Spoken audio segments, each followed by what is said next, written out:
slightly mad. I'm going slightly mad. Hello, Aloysius. Hello, everybody. How are you today? You've got a question for me. You've always got a question for me. Okay. Well, let me do the shoppy thing first, okay? Because remember, if you want to support us, we don't have Patreon, we don't have sponsorships, we don't have ads. We have a shop. And in our shop, we have books like this one, really great science fiction comedy, or this one to help you learn to write a novel, or this one set in rural Australia, or I'm running out of hands, or this one which is poetry and verse, or this one which is a historical novel set in Katoomba during the First World War. So we have books. We also have, Janice left this in a terrible mess last time she was in here. We also have T-shirts, lots of different designs. Her Infernal Majesty is really proud of these. And we also have templates that will help you with your writing. This one is to create characters using tarot cards. So there you go. Those are things that we have in our shop, plus other things like writing services. So come along and have a look. So that's that done. Now, Aloysius, you have a question. Yes. What is your question?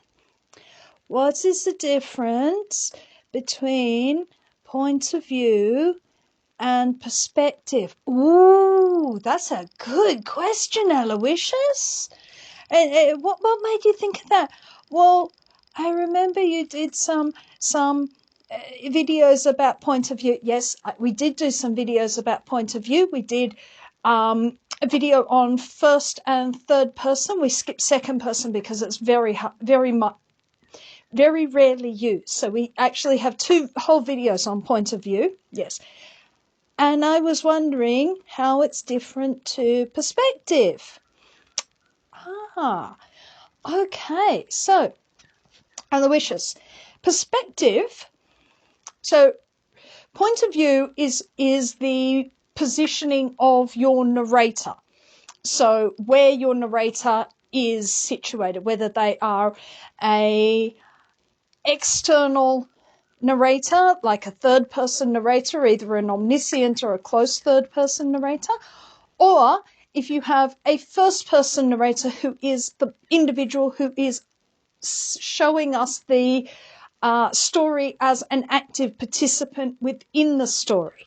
Yes, you remember all of that? Excellent. So, perspective gives you where you're looking at the story from. Could I have an example? Okay, yes. So, if you look at something, for instance, like 1984. Yes, you know 1984. Pick something everybody knows because everybody did it at school. It isn't anybody's favourite novel. When they have those polls, people just remember it from school because it's quite memorable. It's nobody's favourite novel. I mean, if your favourite novel is 1984, you need to read a bit wider. Like, sorry, not sorry. We're not sorry. We're not sorry. You know we're not sorry when we have controversial views. No. Well, anyway, you know 1984. Yes. Well, the perspective of 1984. Who's the main character? Winston Smith. Winston Smith is the main character of 1984. What is Winston Smith? A downtrodden clerk who rebels against Big Brother. A downtrodden clerk who rebels against Big Brother. And why does he rebel against Big Brother? Because he meets a woman and falls in love. And then what happens? He gets in prison. And then what happens? He says, put the rats on Julia. And then what happens? Big Brother kills him. Yeah, basically. There we go. See, I wrecked it for you. That's why we picked Big Brother 1984, because everybody knows it. And by the end of the book, does he still rebel again? No, he loves Big Brother. Yes, and that's why Big Brother wins. So that is told from the perspective of Winston Smith. So we see the novel run through the perspective of that character and we see his whole arc. Now, you could take that story and tell it from the perspective of Big Brother. That would be possibly even more despairing. Yeah, it would. It would be awful. Which is no doubt why George Orwell chose not to tell it from the perspective of Big Brother. Yes, because that would be so depressing. Yeah, it would be very, very depressing. It would also make you, if you did sort of find yourself going, yeah, this Big Brother guy has a good idea, I think it might make you a fascist. So probably best not to be on the side of Big Brother. But that's the important thing about perspective. Perspective gives you who you're going to basically be behind and how you understand it. Now, just because you're looking at a particular perspective doesn't mean the other perspective disappears. And that's a really interesting thing, because when you're writing a book, especially if you're writing something with multiple storylines or just about every book has multiple characters. Can you think of anything that has like got one character only? Not really. No. Most of them, no matter how minor, have multiple characters. I mean, you could try it, but we might get a little bored. But having multiple perspectives doesn't mean that you explain everything, does it? No, because there'd be no tension. No. So you can use perspective in many different ways to raise tension, because somebody not understanding how somebody is acting or why somebody is acting in a particular way, because we are focusing on another character's perspective, and finally use that as a reveal at the end, which is ultimately what you do in something like Pride and Prejudice. We don't really see Mr. Darcy's perspective until Elizabeth sees that change in him. He has a perspective.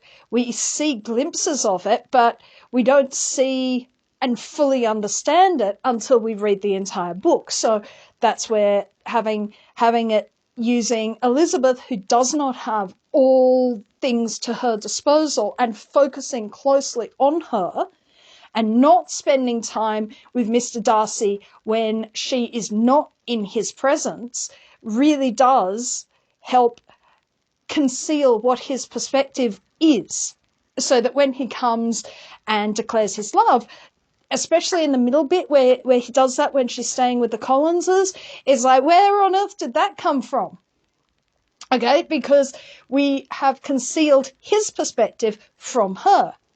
Yes. So does that mean a story could have multiple perspectives? Yes, a story can have multiple perspectives.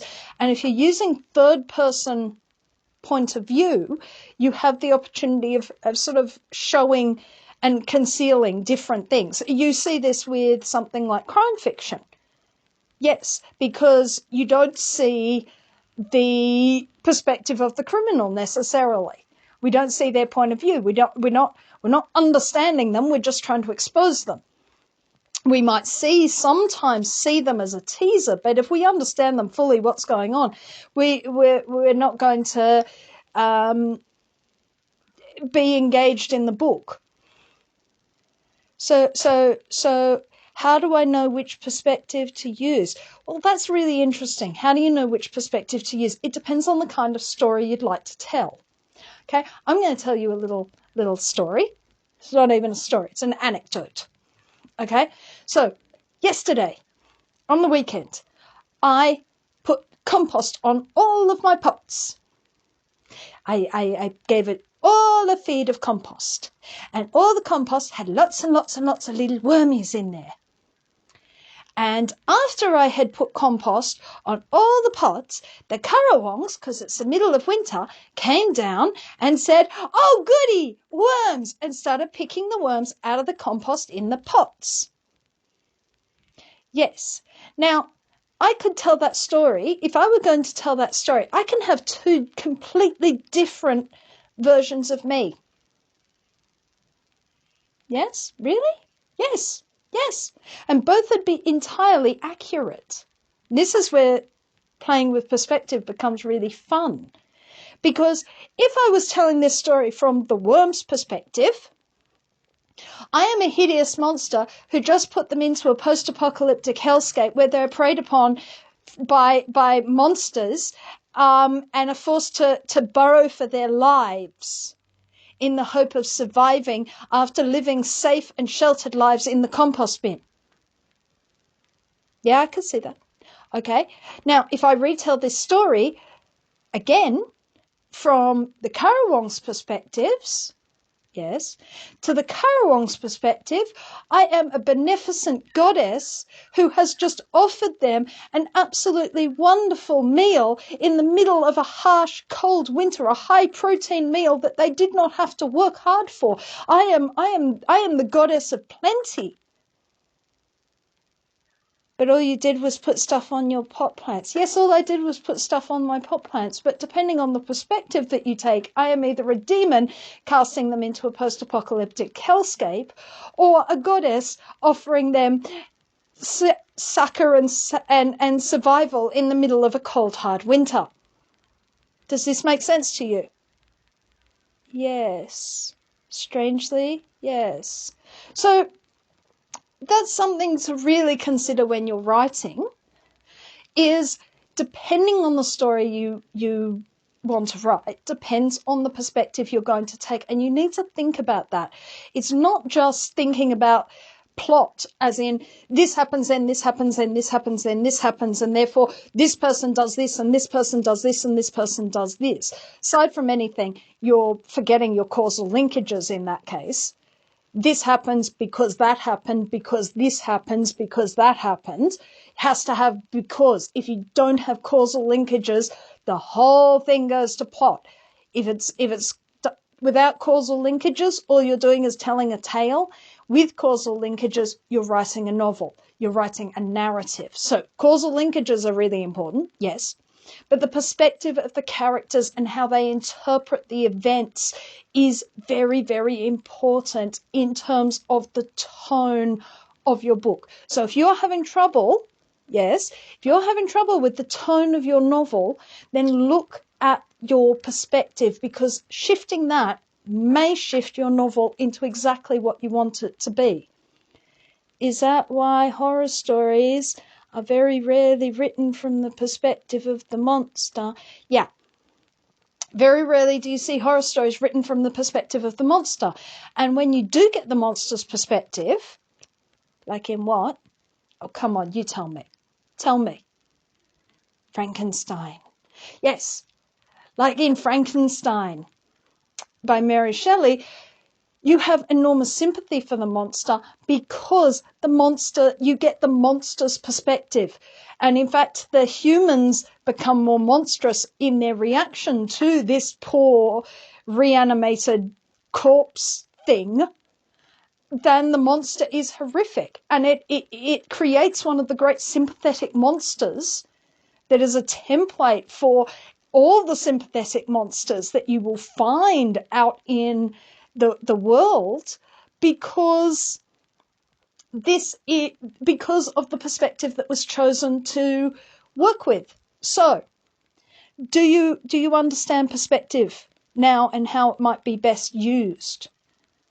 Yes, I need to think about which point of view I use, and then how I can use perspective. Yes, so if you're using first-person point of view, of course you are going to get that perspective, and that is going to influence the kind of story you write.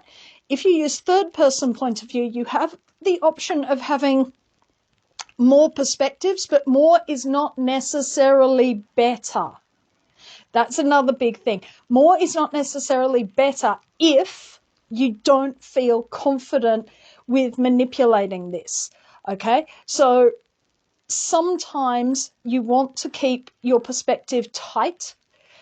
Pride and Prejudice is a third-person narrative, but it has a tight perspective on Elizabeth.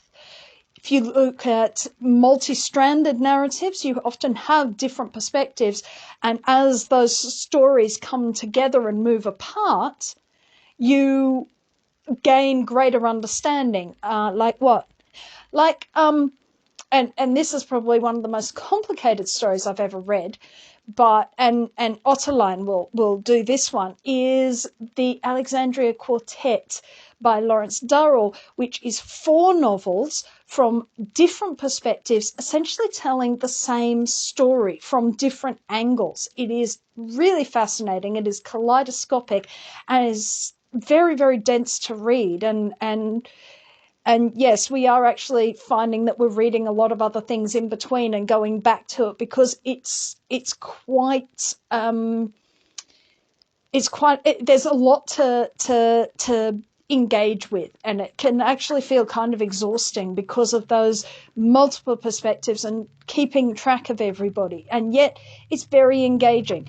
It doesn't really matter that it's taking so long. I mean, it's 4 novels, and they are independent novels. And they were released years apart. But it is a very interesting way of writing a book, is to have that. But that is the most complex use of perspective that I've ever seen. So, do you think you now fully understand the difference between perspective and point of view? Yes. Yes. Okay. Well, goodbye, everybody.